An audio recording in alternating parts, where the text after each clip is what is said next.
this is our strategic plan.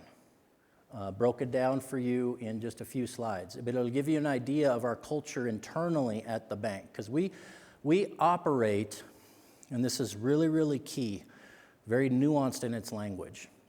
We operate as a bank owned by the state, not as a state agency. If we ran this bank as a state agency, we would fail. There's no doubt in my mind. Because running a $10.6 billion banker's bank, and my banker and credit union, my regulator friends in the audience, you're going to totally agree with me, it's complex. To get all that done and manage all that interest rate risk and that investment risk and that structuring, that liquidity and that credit risk and that everything, right? It's incredibly complex. It's the reason you have good bankers running good banks. But we have to and must and need to continue to run as a bank owned by the state.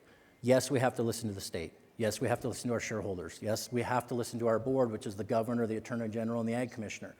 But we need the space to manage. Once we set our strategies, you've got to give us the space to do banking things, because that's how we provide good risk mitigation and good risk management. So our core values are, we're North Dakota proud, we have a passionate mission focus, we engage in creative solutions, and we're always there when needed with integrity and purpose. That's simply our core values. You can ask any of my employees, they'll tell you that's what our core values are. Our mission, which hasn't changed for 106 years, is promote North Dakota ag, commerce, and industry. But how we do that's really important, and it kind of summarized here with what I'm speaking about all morning here is we are first and foremost risk managers. We're not out being entrepreneurs and being crazy and trying to go for, 15, 20% returns on asset. We like a nice balance, 4 to 5% return on assets, and we like a nice balance, 16 to 18% return on equity, because we are borrowing that dollar. Remember the dollar going through? And our first and foremost duty is to make sure that dollar stays there for the legislators' use, for the citizens of the state's use as it's supposed to be. And we're putting on risk. We're getting return, but we're putting on risk on that dollar. It's very important we manage that risk appropriately. So first and foremost, we're risk managers. Then we're liquidity providers.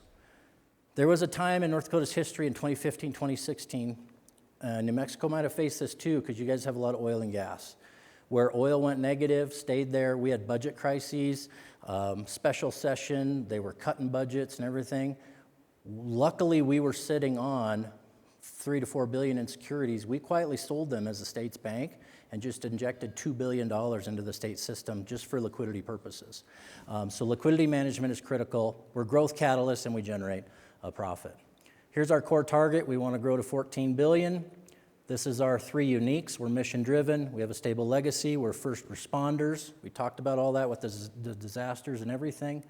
And here's our real magic sauce. And the third one is we can initiate the entire strength of the state. That's where we can bring together whoever we need to bring together and quarterback a deal if it means that the state moves forward.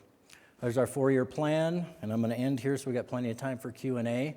We want to be strong in banking, strong in relationships, do good talent management, engage in fintech for our banks, and mission for us.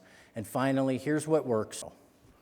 Our participation with 91, our partnership with 91 FIs, absolutely critical. Our industrial commission, absolutely critical.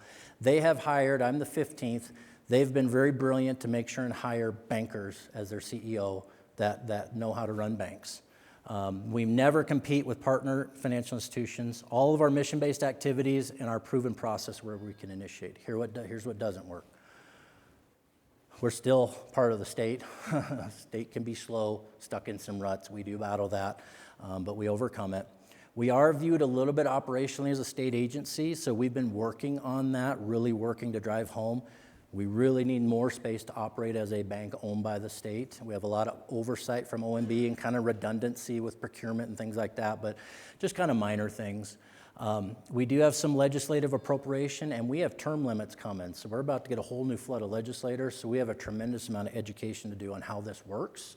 And finally, that captive deposit base that we use, that dollar, it is both a blessing and a curse for running a bank, because there are times when the state's going to need a lot of liquidity from us, and we have to stay prepared for that, so we always have to give up some things to do that. So there, I think I hit my time pretty good, hopefully, and I think we're ready for Q&A.